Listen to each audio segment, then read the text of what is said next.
You learn more, you earn more. It is time for another episode of Ask Pat, where Downing-Frye Realty's Director of Corporate Training helps you become more productive, professional, and profitable in your real estate career. Please welcome Pat Patoki and Cindy Woolley.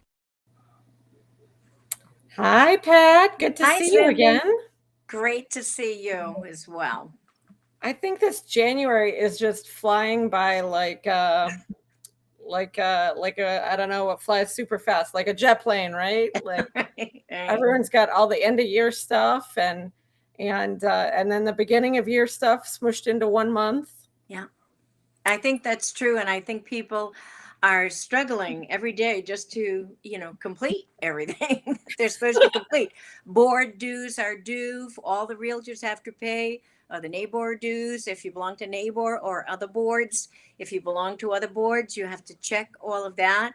And, at the first of the year, and that's an annual sort of thing. So any bill that's annual always prompts a couple of people that maybe are asleep at the wheel on that. you know Or trying to stay up with that 10th cup of coffee because just trying to keep up with okay, season's coming. What's coming this year, right?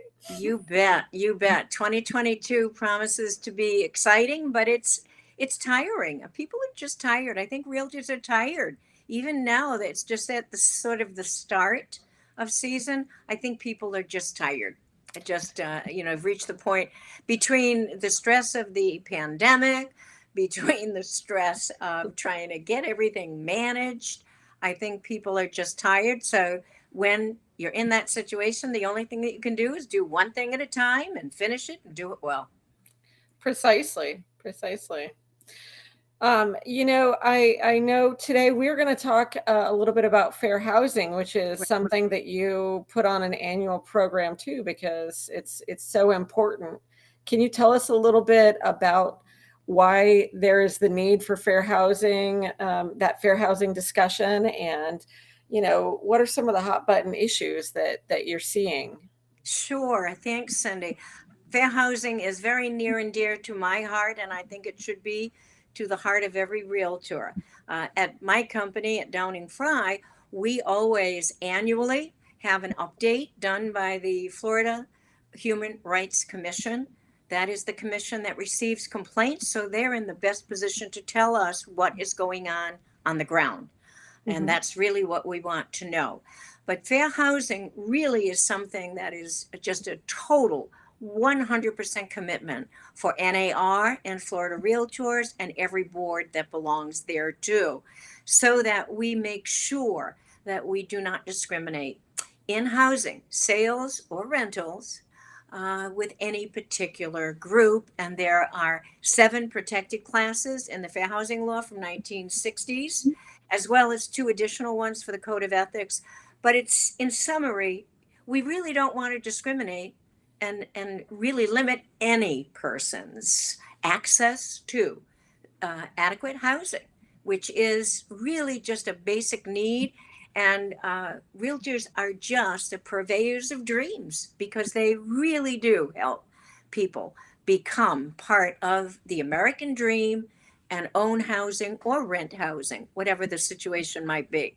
Very important to have an annual update because things change, laws change, and it is extremely vital that every business practice that a realtor has aligns with and ensures that no group will be discriminated against. Having one system for all people in each category of need is really the way to go about it.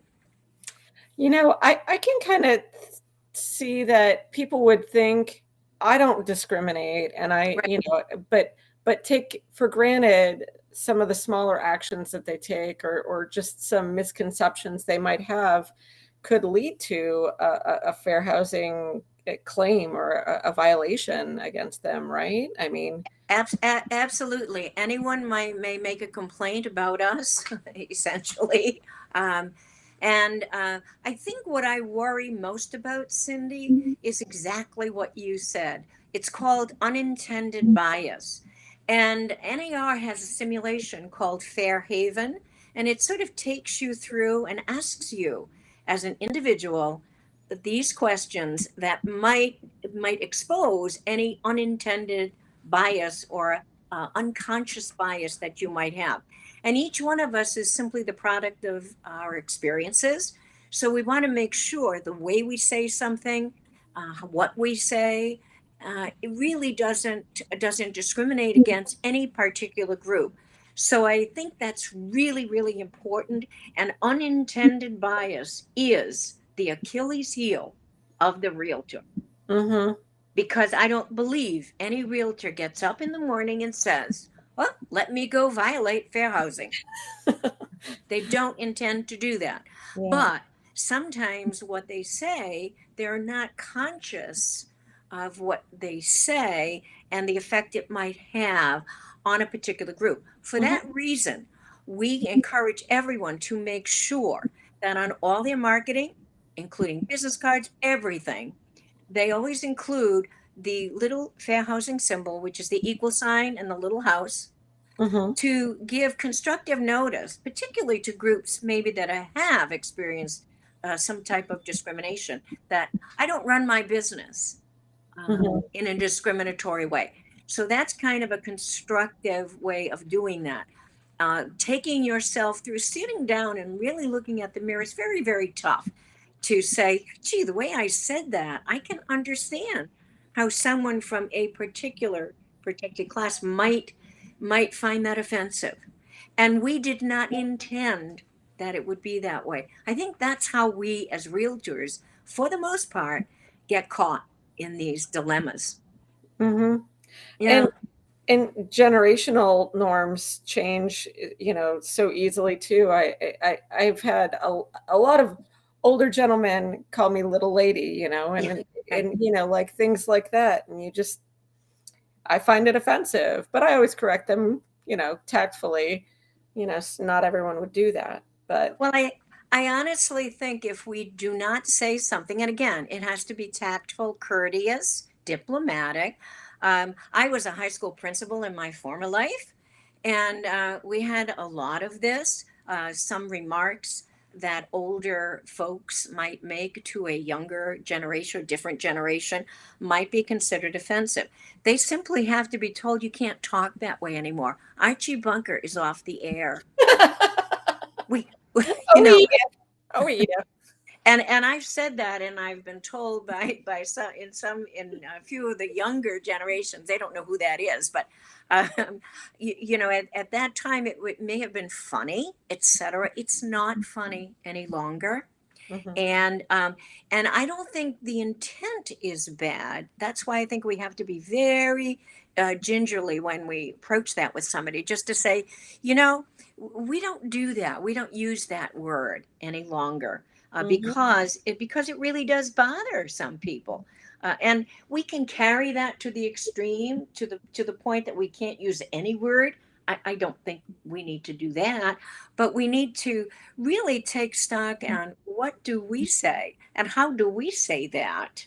What am I doing? And that's a really difficult thing for a human being to do, to say, gee, when I talk about this, you know what? I say something that could be offensive Mhm. to a particular group. Maybe I have to sort of reword that. So that unintended bias is one of the top three things, and I believe it's the realtor's Achilles heel. When realtors are trying to do a good job, they're trying to respond and answer questions, but I think we have to make a stand and say very diplomatically to customers, I understand what you're saying, but I run my business so that no one is discriminated against. So we want to make sure that we say that in a way that does not offend anyone. Absolutely. Yeah. I know there's another hot button issue going around this year, and it's emotional support animals. Yeah. I just hear all of the buzz about that in condominiums, and Yeah. especially because of pet restrictions and such. Uh, Absolutely. I think if I had to sort of summarize it, which I really love to do, is bring things down to one sentence. But an emotional support animal or a service animal, neither one is a pet, mhm. period. So if you have exclusions, pets are excluded or, whatever, these are not pets.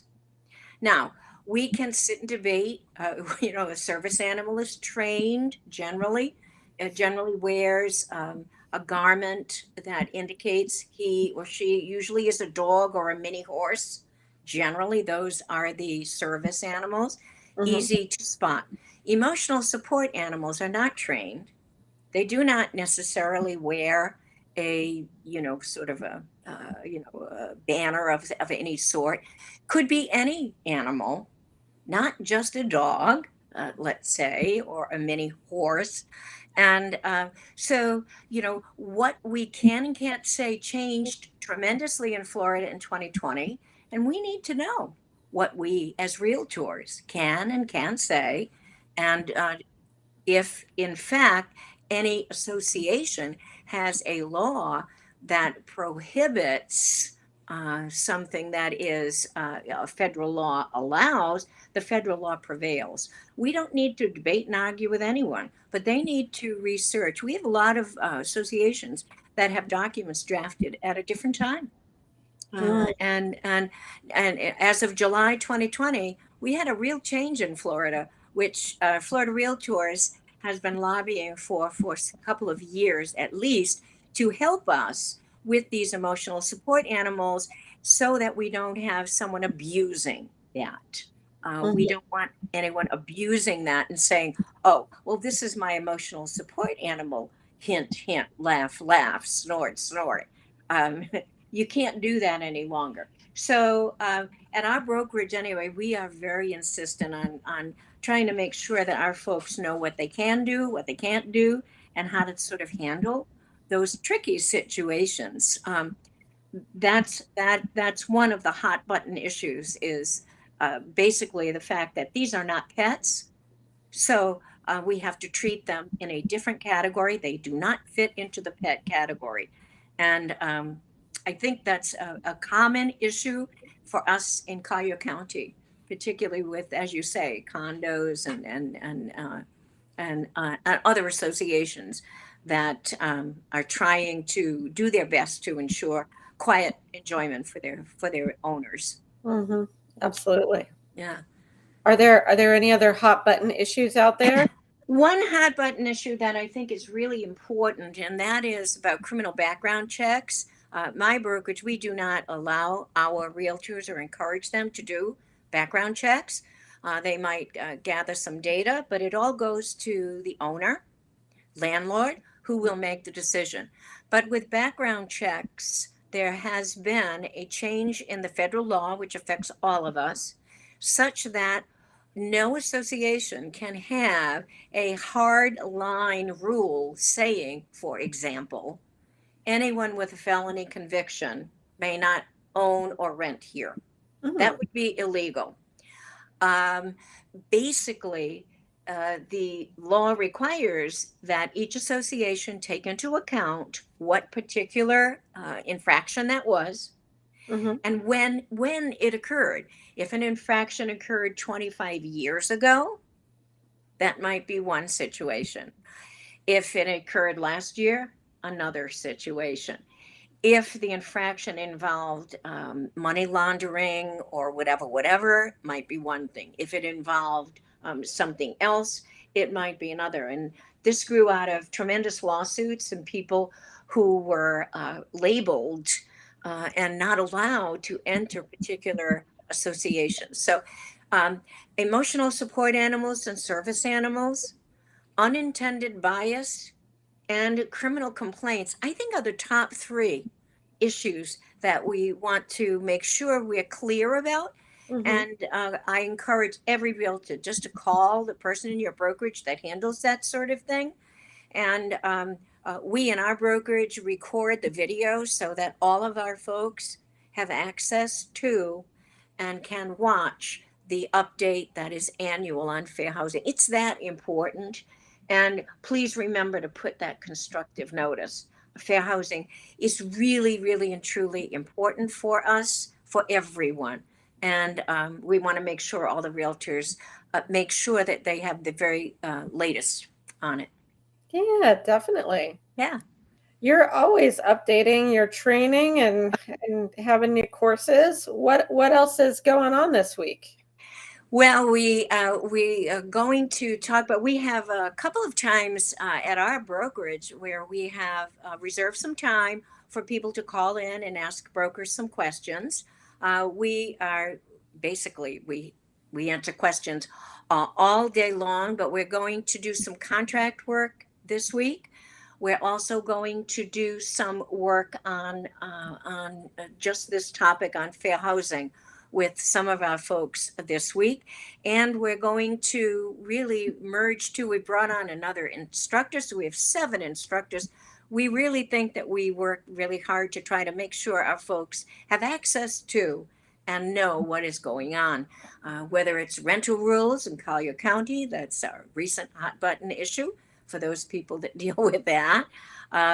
And all of those resources are available, and really important. It's very important for realtors to have valid information that is reliable. Absolutely. So we're going to be back here next week with another episode of Ask Pat. Yep. And we're going to have a special guest, Miss Destiny Olmstead. I just want to play some Destiny's Child in my head, jamming out the Destiny. Isn't her name just wonderful? I just, you just, there are certain people that have names and you just say, wow, isn't that wonderful? It's just, and probably parents didn't think about that initially, but Miss Destiny is our insurance pro, and she has helped us immensely with the current issues surrounding insurance. There are so many, and we as realtors know that we have to be the source of information. Our source is Destiny, so we go to her and she tells us every new change and what's going on. Yeah, definitely keeping us all in the know. So we will wrap up today and see her next week. And I'm sure you're going to be getting lots of phone calls this week with your courses going on and Yes. your broker chat with Wendy on Wednesday. So with that, I will let you go. And I hope you have a fantastically productive week, Pat. Thank you, Cindy. It is great to speak with you. And we encourage everyone, really, knowledge is power. Make sure that you know. Definitely. Thank you for joining us for this episode of Ask Pat. You can learn more at Downing-Frye.com and make sure to follow us on Facebook and LinkedIn.